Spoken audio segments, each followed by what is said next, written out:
Backlash 2025 has been and gone, and we now know the results of the PLE.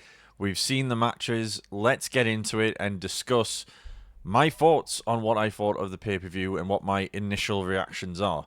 Now, I must be 100% honest.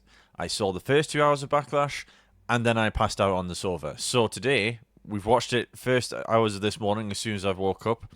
My brew is very much ready and about to spill over onto me, but that's okay. No catastrophes today. And I thought it was a good PLE. I thought it was a nice, fun pay per view. I don't think there is much to write home about. I don't think it was necessarily a 5 out of 5 contender of the year for pay per view of the year. But with the match card, did I really expect that? Not really. In all honesty, I was looking forward to it. I thought it was going to be a good night of wrestling, and that's what it exactly turned out to be. It gave me everything that I expected, and a bit more fun added in there as well. So, yeah, let's get into the matches and have a quick run through and give my initial thoughts on Backlash. But before we do that, a quick sip of the brew. Yep, that'll do. Anyway, brews aside, let's get into the matches. So, first off, we had the fatal four-way between Damian Priest, Jacob Fatu, LA Knight, and the beast that is Drew McIntyre. Now, for me, I thought it was a nice, fun match. Again, it didn't necessarily hit a 5-star out of 5-star match, but there was a lot of action, there was a lot of spots, there was a lot of back and forth.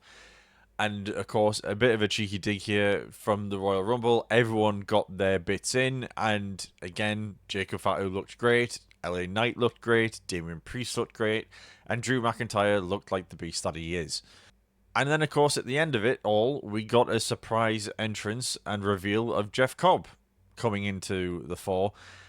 And, of course, that sets up a bit of a storyline now for him, Jacob, and Solo in terms of who's the real leader here. Even though Jacob has the gold, is Solo still in charge?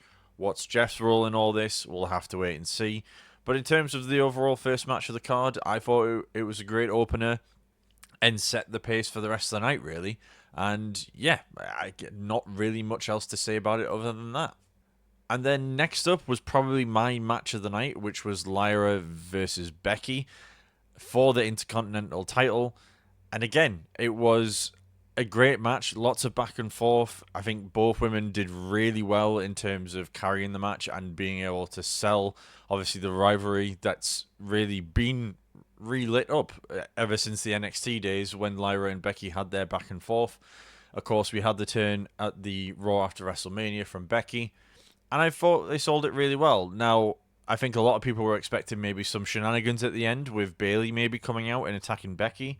We didn't get that. And to be honest, I didn't really feel as the match progressed it really needed it. Becky was doing a great job as a heel. Lyra is really starting to show her own colours and show what she can do in the ring and really starting to get the crowd behind her now, which was great to see because I know me and Bragster had issues with the early days of that Intercontinental title reign, not necessarily to do with what Lyra was doing, but with how the title was being booked and how it wasn't really getting the shine that it needed. I think matches like this are a great step forward and hopefully are a sign of things to come. Sorry, the brew hasn't kicked in yet. Words are difficult to use. But yeah, I think the match was great. I personally would put this as my match of the night. I don't think the following matches really had anything to top it. I think this was... again, my match of the night was a toss-up between the first and the second match. But I'm going to give it to the Intercontinental title because of the dynamic between the two, how they both wrestled, and the overall story of the match I thought was great as well. And then next up, we had Penta versus Dirty Dom for the men's Intercontinental title. And again, was a little bit of a red herring in terms of all the Judgment Day coming out with Dom and then disappearing to then be appearing later again. But again, I thought both men did really well in this match. I thought it was another fun match between Dirty Dom and Penta, which again, considering the combatants in the match, we wouldn't expect anything less, really, would we? And yeah, Penta had more than held up his end of the deal. And again, there was some shenanigans. Finn getting caught out again. Bizarrely going for a chair, but again, something tells me that in the storyline that we're going to be seeing between Finn and Dom in the future, there's probably going to be callbacks to that where maybe he's doing it on purpose to maybe not be able to help Dom out and things like that. But again, I think it all worked quite well. And then you had Grand Americano come out and destroy Penta's chances of getting his first singles title, which again, considering his history with Penta's brother Phoenix, probably means we're getting something down the line with them. And again, if there's a draft around the corner, they'll probably get put on the same brand, and we'll get some shenanigans there, I imagine. But yeah, overall, I thought the match was really fun. Again, it wasn't your 5 out of 5 star contender of a match, but you got what you expect out of Penta, and you got what you expected out of Dirty Dom and the Judgment Day. And again, when those two elements are on all cylinders like they usually are, it's a fun time for all. So yeah, great match and really enjoyed it. And then next up, we had Gunther and Pat McAfee. Now, again, not much of a build to this one. It was literally built in the space of like 2 weeks, I think, with Gunther attacking Michael Cole and Pat. And then, of course, Pat trying to come to Cole's defense. Gunther being suspended. A great promo from Pat to build for a match in terms of, I want to face this guy. I'm a loyal guy. I will stick up for my friends. And I'm going to do the same for Cole. And I want Gunther in the ring. And to be fair, I think for what it was fun. You didn't expect anything else than a Gunther win here. I think anything else would have been pretty shambolic, to be honest. You had Cole, obviously, on commentary telling Gunther just to end it. Stop wasting time here. Like, there is no point to dragging this out. But Gunther, being the big Austrian badass that he is, dragged it out. Wanted Pat to suffer. Made him suffer. Pat had a bit of a comeback towards the end, and even Cole got involved by holding down Gunther's leg when Pat had a pin. And yeah, there was slaps aplenty, as you would expect in a Gunther match. Pat more than gave his own in that regard, and had a couple of comebacks that didn't really go anywhere. But again, we expected this to be a bit of fun, really, on the card. I mean, you had title matches beforehand, and obviously there was needed to be a break in between those title matches and obviously the main event. And I think this did a really good job of maybe just slowing things down, letting people take their breath, catch their breath a bit. And yeah, it was a good match in terms of what it was setting out to achieve. It wasn't a wrestling spectacle, of course. I'm not saying that it was, but it did the job that needed to do. And again, Pat McAfee had a couple of tumbles on the ropes, but again, considering his ring experience against Gunther's, not really surprised by things like that. But it was still be fun. It was fun. That's the overall. That's the word I would use to describe this night of all this PLE, is that it was fun, and that's what we want to see. Again, I think if this was a Backlash of like 7 or 8 years ago, we'd be 2 hours in thinking, what have we decided to do tonight, and trying to watch this PLE. Why are we here? This wasn't that sort of PLE. It was a fun night, much like many of the PLEs we've seen through the Triple H era. It was fun, and that's all you can expect. And then came the main event between John Cena, the greatest of all time, as he proclaims in his intro, and the Viper Randy Orton, in a match which could well be the final time we see them in the ring together. And yeah, it was an interesting one, this one. How do I describe it? It was kind of it was what I expected it to be. In all honesty, it was a slog.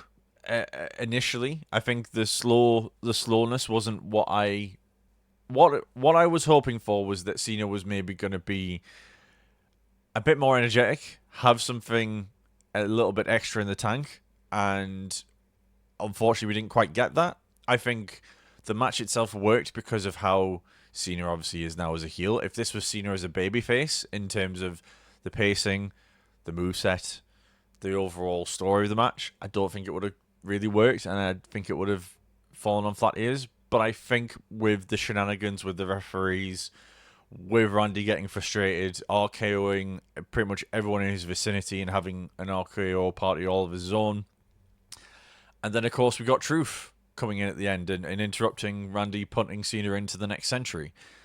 In terms of the match itself, I don't think it was necessarily that great, But I think in terms of the shenanigans at the end, it added something to it, and I think that was a much better ending to a match than what we got at WrestleMania. And again, for me, with wrestling, I am always a glass half full kind of guy. I'm not someone that's going to just crap on everything. If I enjoy something, I enjoy it. If I don't quite enjoy it, I don't quite enjoy it. But I do think this match was exactly what we expected to be. Randy is obviously not as quick as he used to be and does do his matches a lot slower. And depending on his opponent, that kind of can catch him out. And with Cena being where he is at this point in his career, I think that was always going to be the case, that it was going to be a very slow match. And then there was going to be some shenanigans at the end. And that's exactly what we got. And I think Cena is starting to get a lot better at this heel persona. I think the smugness that we're starting to see out of him is exactly what I wanted to see. There was a particular moment where he was just sort of looking at the camera in the middle of the match to say, I'm the guy here. This is my domain. And, you know, we really got a good selling point out of Cena there. In terms of, obviously, where we go next, I think, obviously, it's quite clear. We're getting Truth next, probably at Saturday night's main event. There was a bit of afterwards as well at the press conference where Truth came out saying, despite everyone saying that you can't wrestle and that you suck, I still think you're great. And then Cena was like, you're going over the line here, say one more thing and there's going to be repercussions. And then he's put him through a table because, of course, Truth had to say something else. So that looks like where we're going in a couple of weeks' time for Saturday night's main event. Now, of course, I enjoyed tonight personally. Again, I'm not saying it's a 10 out of 10. I'm not saying it's a 5-star out of 5-star match. Or matches, I should say.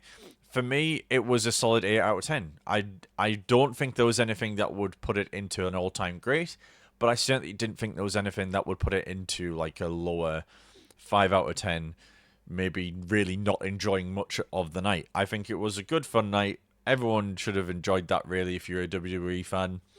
And yeah, and we'll see what comes next on Monday Night Raw and SmackDown to see where we go to heading for both Saturday night's main event and Money in the Bank, because I expect there'll be some Money in the Bank qualifiers coming very shortly, because we've got just under a month now till we get to that PLE in Los Angeles. So yeah, fingers crossed for that one, and hopefully we'll have some banger Money in the Bank ladder matches to enjoy.